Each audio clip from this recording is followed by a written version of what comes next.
আসসালামু আলাইকুম। আমি একটা নতুন রেসিপি নিয়ে এসেছি, ডিমের কোরমা। এখানে পেঁয়াজ বাটা, আদা রসুন বাটা, একটু রোস্টের মশলা দেবো, এখানে লবণ, এখানে গরম মশলা, এখানে দুধ। এখন আমি পেঁয়াজ দিয়ে ব্যবসা করতেছি।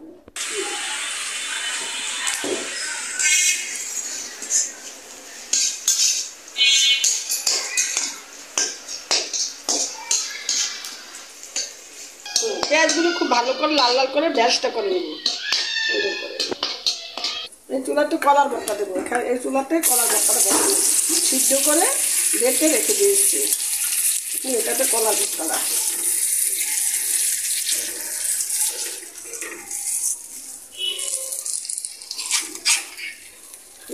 এখানে সব মাংসের মশলাই দেবেন, সব মাংসের মশলা দেওয়া যাবে। আমি এগুলো দিয়ে এখানে একটু ইয়ে করে রেখে দিয়েছি। ভালো হয়ে যাচ্ছে, লাল লাল হয়ে যাচ্ছে।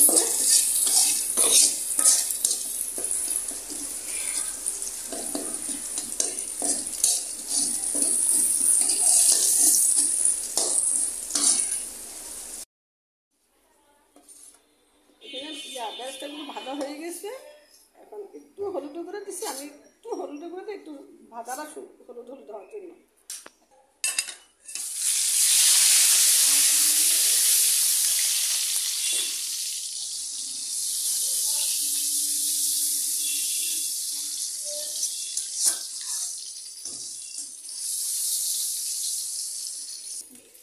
কলার ভর্তাটা একটু কড়াইতে দিয়েছি, এখানে তাওয়া তো বসাই দিয়েছি আস্তে আস্তে করে। একটু গ্যাস আসবে, এই জন্য এটাকে বসাই দিয়েছি। হালকা একটু ভেজে দিলাম।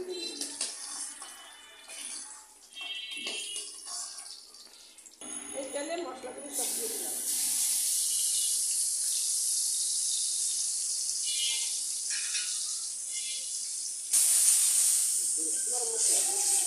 লবণ দিয়েছি আর গরম মশলা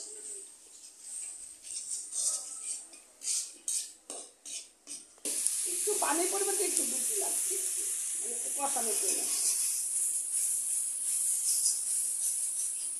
মানে আগুন জ্বলে লাঠিতে যত পরিমাণ ধোঁয়া বেরোয়েছে যেটা একটু ধরো, তেলে ধরে রাখো, একটু ধরে রাখলাম, লাঠি পড়ে যাচ্ছে। মশলাটা তেলে উপর উঠে গেছে, আর দুধটা দিয়ে দিই।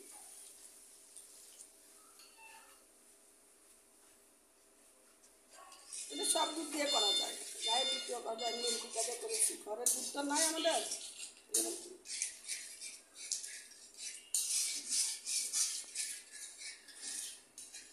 একটু চিনি দিয়ে দিলাম।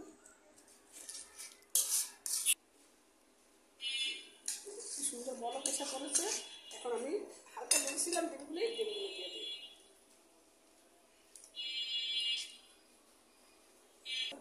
দেখুন বাইরের আবহাওয়াটা কত বেশি সুন্দর লাগতেছে, আর কি সুন্দর বাতাস বইছে।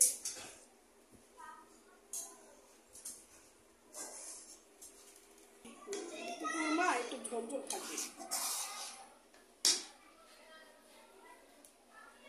দিয়েছি, এখন তুলে ফিরে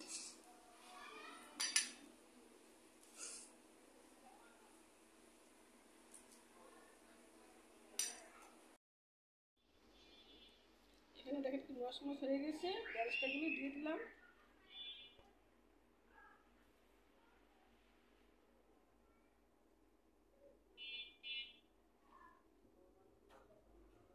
ডিমের কোরমা তৈরি হয়ে গেছে, কলার ভর্তাও হয়ে গেছে। এখন আমি আর এখানে কলার ছোকলার ভর্তা তৈরি হয়ে গেছে। কলার ছোকলার সাথে এখানে কলাও আছে, দুটোই ভর্তা, কলার ছোকলা আর কলা দুটোটাই ভর্তা। কেমন হয়েছে কমেন্ট করে বলবেন, আর আমাদের চ্যানেলটি সাবস্ক্রাইব করে দিন।